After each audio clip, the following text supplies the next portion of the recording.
Another day, another basketball stories na naman ang pagkukwentuhan natin.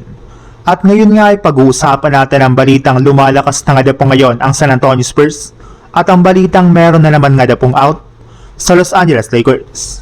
Isa na nga po ang San Antonio Spurs sa pinakamainit na koponan sa buong NBA sa pagkakaroon nila ng mahaba-habang win streak at pagkakatalo lamang ng kanilang team ng isang beses sa kanilang huling 16 games. Sila na rin naman nga pong isa sa mga pinakamalakas na team na kayang tumalo sa ating defending champions na OKC Thunder.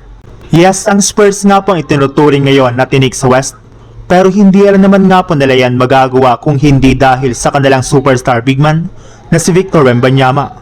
Sa tangkad at haba pala nga po nito ay grabe na nga po talaga agad ang kanyang presensya sa ilalim ng basket, lalo na pagdating sa depensa. Samahan mo pa ng kanyang bilis at liksi kaya halos lahat nga po ng mga posisyon mapa point guard man yan hanggang center ay kayang-kaya nga po nitong bantayan.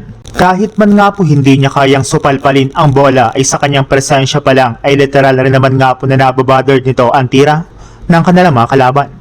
Bukod rin nga po sa depensa ay kayang-kaya rin naman nga po nito na magtala ng puntos sa kahit anumang parte ng court gamit ang kanyang shooting.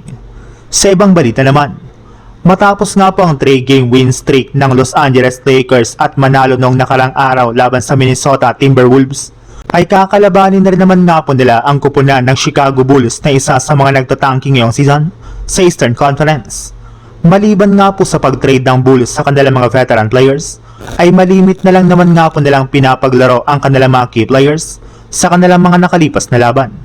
At bago pa man nga po mag-umpisa ang laro ng Lakers kontra sa Bulls, ay inanunsyo na nga po ng team ang kanilang latest injury report kung saan nakalista na nga po dito bilang probable si Jackson Hayes, questionable naman sina Maxi Kleber at LeBron James at doubtful naman si Marcus Smart.